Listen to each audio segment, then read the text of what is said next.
Alors nous sommes le dimanche 2 juillet 2017, nous sommes à Toulon, j'ai quelqu'un à côté de moi, je vais lui demander de se présenter. Bonjour. Bonjour Philippe, Jérôme Navarro, adjoint au maire en charge des festivités et des animations de la ville de Toulon, président de la régie d'exploitation et de développement des installations touristiques du Mont Faron, organisateur de ce village nature au Faron, placé cette année sous le cirque, les clowns. J'aimerais d'abord qu'on revienne en 2013 parce que vous savez, c'est présent dans ma mémoire. La première fois que vous m'avez reçu ici, je t'en garde un bon souvenir, vous aussi j'espère. Très bon souvenir, c'est assez impressionnant de se dire que c'est déjà depuis 14 ans qu'on organise cet événement. On aurait dû être à notre 16e édition, mais on a eu 2 annulations pour cause de météo. Ça peut arriver à Toulon qu'au mois de juin ou au mois de juillet, la météo ne soit pas favorable, mais on le voit, en 16 ans, elle a été 14 fois exceptionnelle, comme aujourd'hui. On a les cigales qui nous dérangent un petit peu là d'ailleurs, mais c'est fabuleux, c'est la Provence, c'est ce poumon vert de l'agglomération de Toulon. C'est des milliers de visiteurs, des familles, des enfants, des rires, des joies. Des moments comme ça, c'est des moments exceptionnels. Alors il y a 2 choses dont il faut parler. Il y a d'abord la date, parce qu'on est en juillet, c'est pas en juin d'habitude. On est effectivement très tard dans la saison, Philippe, bonne remarque. D'habitude, Vivement Dimanche, c'est toujours les premiers dimanches de juin en général. Les années faisant, pour des raisons d'organisation, pour des raisons de calendrier, on a peu à peu reporté l'animation. Cette année, on avait un premier week-end de juin de mémoire qui était une demi-finale ou une finale de top 14. On a eu des élections présidentielles, on a eu des élections législatives. Notre devoir, c'est d'aller voter et un peu moins de faire la fête. Pour toutes ces raisons-là, on a eu la Saint-Pierre fin juin aussi. On ne voulait pas que la ville ait 2 manifestations importantes. Donc on s'est retrouvés début juillet. On s'est dit pourquoi pas être au début de l'été. Est-ce que ça peut être aussi fortement sympathique de dire le début de la saison estivale à Toulon, c'est Vivement Dimanche, c'est cette grande fête populaire au sommet du Mont Faron. Et je crois qu'on est récompensé aujourd'hui, on a un temps exceptionnel, il fait beau, il n'y a pas de vent, le téléphérique fonctionne merveilleusement bien. Voilà, on n'a pas chaud, il fait bon et c'est très très agréable. Il y a un truc qu'il faut parler, parce que vous savez que j'étais pas là quand les cabines ont permuté les anciennes contre les nouvelles. Je suis monté en téléphérique ce matin, j'ai donc découvert les nouvelles cabines, c'est quelque chose. On est fiers, là aussi, beaucoup de travail, beaucoup d'abnégation, 3 ans de réflexion, une mission de designer pour réfléchir au vécu sensationnel à l'intérieur de la cabine, comment les gens vivent le voyage, qu'est-ce qu'ils appréhendent, la vision du paysage, ce 360 panoramique. Donc on a essayé de faire en sorte de ne plus avoir de baraudage, d'avoir des surfaces vitrées plus importantes, d'offrir cette vision au plus grand nombre en augmentant les surfaces vitrées afin que les plus jeunes puissent avoir accès. Voilà, tout un ensemble de points sur lesquels on s'est penché, un design, un esthétique, et tout en essayant de garder leur âme, c'est-à-dire rester connecté à notre histoire. Et ça c'est essentiel, je crois, pour une ville, pour Toulon, pour le Mont Faron. Et ces cabines, je crois qu'elles répondent bien à tous ces critères. Et c'est vrai que depuis le début de l'année, les touristes, les visiteurs, les Toulonnais sont fidèles, découvrent même pour certains, pour la première fois, montent dans une cabine parce que c'est vrai qu'on a énormément communiqué, on a parlé de ces nouvelles cabines et c'est une vraie attraction. Cette année, il y a un nouveau thème. Voilà, tous les ans, Vivement Dimanche se base sur une thématique forte qui permet aussi aux enfants de venir déguisés, pas que les enfants, les adultes d'ailleurs. Il y a eu la première édition, ça a été les pirates, les Indiens. L'année dernière, il y a eu une très belle édition sur princesses et chevaliers avec les médiévales. Et cette année, c'est le cirque, les clowns et l'art du cirque. Énormément d'attractions. On a un atelier gonflage de ballons, on a un atelier maquillage, on a une troupe de clowns, on a un atelier trapèze, on a un atelier trampoline, on a des structures gonflables, on a vraiment énormément d'animations. Nos visiteurs fidèles reviennent chaque année. Cette année, dès 9h avant l'ouverture, il y avait déjà des files d'attente pour pouvoir bénéficier de toutes ces animations qui, je le rappelle, sont mises à la disposition des visiteurs gratuitement.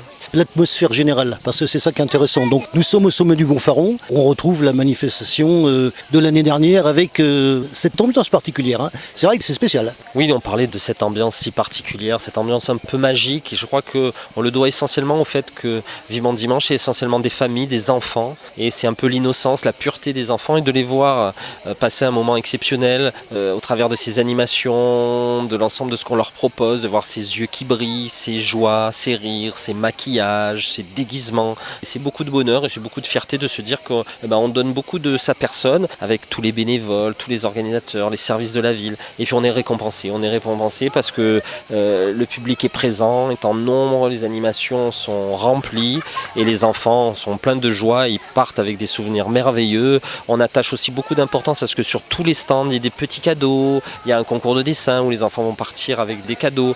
Donc c'est la journée des enfants. Une grande ville comme Toulon se doit d'avoir une grande journée comme ça placée sous ce signe-là. C'est beaucoup de joie, beaucoup de bonheur. Du côté de la partie droite, il y a quoi comme jeu? Alors il y a énormément de choses. On a un animateur clown qui fait des structures gonflables qu'il offre aux enfants. On a nos deux associations Énergie Forever et Mère Nature qui sont des fidèles depuis 15 ans et qui organisent des stands avec des ateliers pédagogiques. Donc on parle du cirque, on parle des clowns, on parle de cet univers-là et on apprend des choses aux enfants.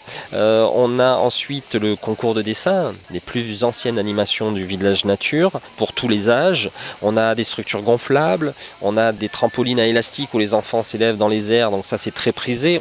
C'est nouveau ça? C'est nouveau cette année. Ah oui, cette année il y a beaucoup de nouveautés. En fait, l'objectif c'est ça aussi, c'est que comme on a une thématique différente tous les années, on offre tous les ans des animations différentes qui sont adaptées à la thématique. Donc cette année, effectivement, les structures gonflables, les trampolines, le trapèze qui rappelle l'univers du cirque sont vraiment des animations spécifiques liées au monde du cirque. Donc l'année prochaine, je ne peux pas encore vous dévoiler la prochaine thématique parce qu'elle n'a pas encore été sélectionnée. On va travailler dès la rentrée, on va laisser passer l'été et avec le conseil d'administration et les bénévoles de Vivement Dimanche et de la régie du Pharon, on va travailler sur une nouvelle thématique, de nouvelles animations, une nouvelle disposition. Tous les ans, c'est une aventure, c'est une année de travail. Voilà, aujourd'hui, en ce 2 juillet, voir la concrétisation de cet engagement. Au niveau des exposants? Alors au niveau des exposants, donc en dehors des animations enfants, comme chaque année, on a différents partenaires. On voit là le stand de Veolia qui vient offrir l'eau du réseau des Toulonnais, cette eau de grande qualité. On a l'Office du tourisme de Toulon, on a le réseau Mistral, on a des partenaires de cœur avec les amis de Karine, avec les chiens guides d'aveugles. Ce sont des personnes qui au long de l'année,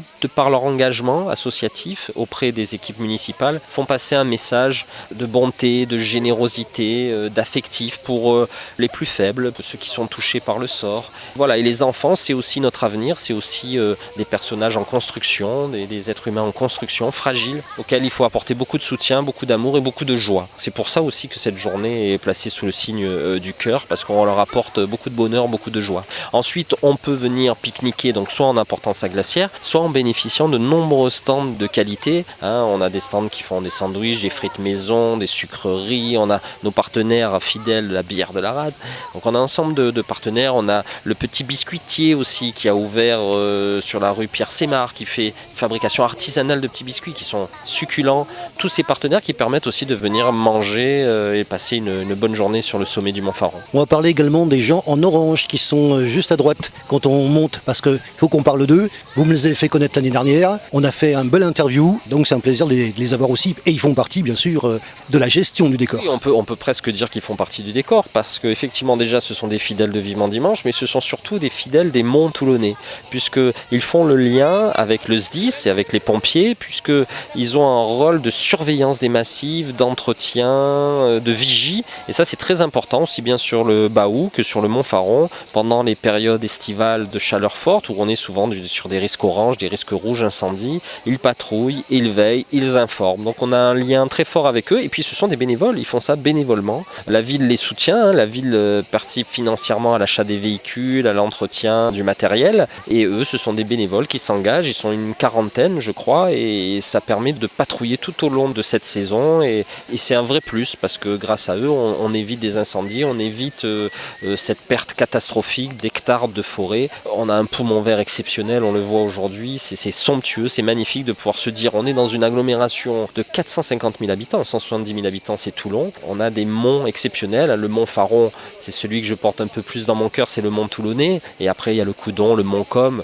On est dans une agglomération riche d'un environnement exceptionnel, il faut le protéger, il faut le défendre, et ça aussi c'est un objectif primordial de la ville de Toulon. Alors on va terminer bien sûr sur quelque chose qui est au sommet du Mont Pharon, c'est le mémorial. Oui Philippe, on va parler du mémorial. On parlait tout à l'heure de devoir de mémoire. Notre histoire, elle a connu la guerre, elle a connu la souffrance. Des gens sont venus nous libérer à Toulon, et ces gens sont passés par le Mont Pharon, ont libéré la Provence en août 1944. Ce lieu, le sommet du Mont Pharon, c'est un lieu de mémoire, c'est un lieu de souvenir. Le musée mémorial, créé il y a plusieurs années maintenant, a été conçu dans cet esprit-là. Il était vieillissant, l'État l'a rénové, et c'est devenu un mémorial exceptionnel, d'une très très très grande qualité. J'invite vraiment les touristes, les Toulonnais à venir le découvrir. La muséographie a été complètement revue.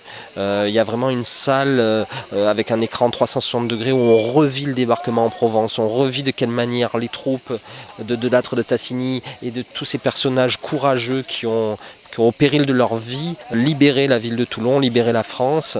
C'est quelque chose de remarquable et je crois qu'on leur devait de remettre ce musée à l'honneur.